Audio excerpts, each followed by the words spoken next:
A big part of recording is actually being an entrepreneur because so many people run their own home studios today and they're their own producer. They're not working out of a traditional studio environment. This is much more common than not, especially today.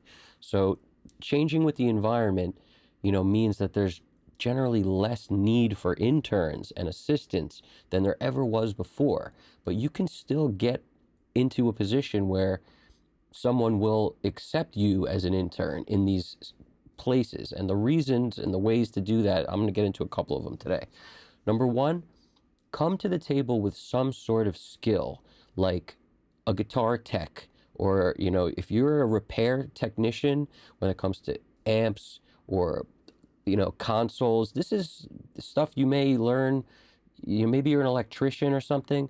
You can generally take a lot of those skills and apply them to making the gear we have that breaks work. Because believe me when I tell you, even the guys that know how to do it, that run their own studios, they don't want to do that stuff. They want to keep doing music. So if they could have an intern, somebody around who knows how to do that stuff, you'll quickly find yourself valuable. You'll be able to be let into the room. They won't mind having you around. And when things go down and you can fix them on your spare time, you become somebody that may be getting paid way sooner than you think. So be that guy.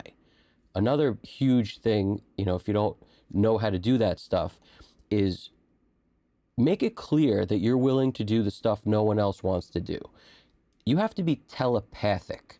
This is the case when you're dealing with clients also. In other words, it's your job to be in the room, seen and not heard. You're not supposed to inject your opinion. You're not supposed to make a joke. If anybody has any stories about how, they spoke up when they were interning or assisting or anything and it really messed stuff up, I'd love to hear them. Throw them in the comments, because I'm sure people who have grown up in the business, who, maybe my age or older, they have a couple of those, all right? When I was interning, there was a kid who was also interning there who made it a point to constantly make comments in sessions. And I knew this kid wasn't going to last very long. And it wasn't very long before somebody, the owner or the guy who was running the session that day, was extremely pissed off at this kid for talking and didn't ask him to come back. That's the thing. It's like, if you're an intern, you got to realize you being there is a privilege. Keep your mouth shut. You never know what joke you're going to make that's going to ruin everything. Literally, it could be the most innocent joke that could be taken the wrong way. Don't make it. It could be a suggestion about how to sing a harmony. Don't make it, because anything you do could come off wrong. And when people are producing, when they're engineering a session, there's like a Molotov cocktail, right? It'd be right in front of you. It could explode at any time. And the guy who's controlling that session and running it is doing everything in his power to keep everybody focused on what they're supposed to do. The band is going to be bickering and making their own whatever comments to each other. Stay out of it, man. Don't be the guy that needs to inject themselves into every conversation. Be the guy who's watching everything, listening intently, with 100% focus, because the listening is where you'll figure out who needs what before they even ask. You have to really become telepathic. You need to be the guy who knows what's about to happen, and then they foresee, and you're already on your way to do it while the guy's asking you to do it. That's the guy they want there. Trust me. And there's another thing. Always be the guy who's willing to do the shit nobody else wants to do. I'll give you a good example of that. If you're in a place, studios are often run by guys who are, family guys. They're pet friendly. Most of the time, you'll have a studio that feels homey. There'll be cats, or there'll be dogs, there'll be something. There was a litter box in the place that I was interning. Nobody would clean this freaking litter box except for one guy. And when I showed up, guess what? As soon as I saw that freaking dirty litter box, what do you think I did? I cleaned it. Why? Because I love cat shit? No, I don't like cat shit. And the one guy who was always doing it, he had seniority position over me, didn't even have to ask me to do it, because I knew that was going to be valuable. As soon as I did that, the freaking guy who always did it thought to himself, what the hell? Why is this thing cleaned? He knew who did it because I showed up. So he's like, what changed? This guy's here. Now the freaking litter box is clean.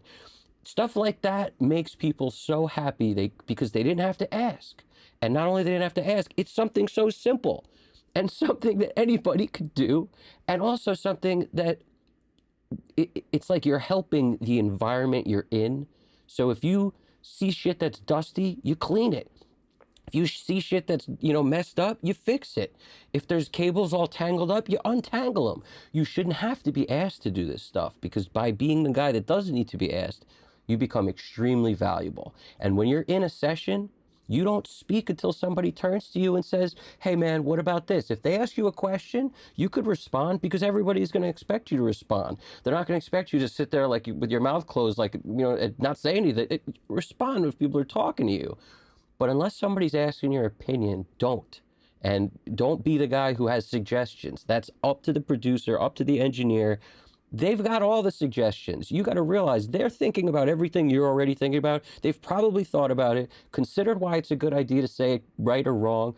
This is what's going through these people's minds. They're the ones that are running this business and this show. So they're in their heads thinking about way more things than you could possibly come up with as your great idea. So don't inject that great idea because there could be a reason they thought of it and didn't want to inject it. And now you're coming along ruining stuff. I did sales for a ton of years. I was a real estate broker. And I used to take along a guy who would, to learn when he showed up. It was like a very common thing. If you're more senior than this new guy, you take him along on your stuff so he can learn from you. When this guy would come along, there was one particular guy who would not shut up.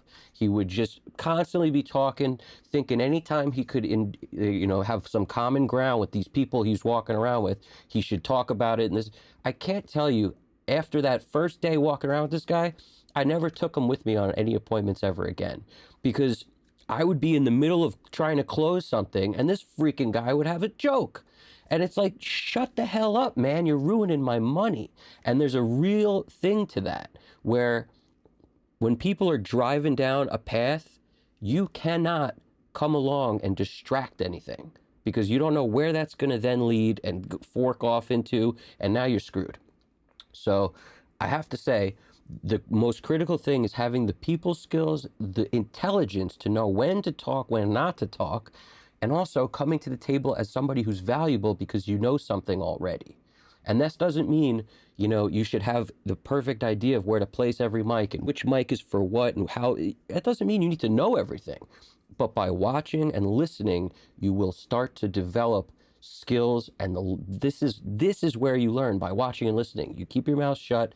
You don't assume you know anything, really. You just sit there and pay attention. That's what you do. And you're lucky to be in the room. So if you can come to the table with any kind of skills, if you have a chance to use your skills, that's great. But you can't go into it thinking you're going to be playing instruments in the background while people are in sessions trying to work. That's never going to happen. All right.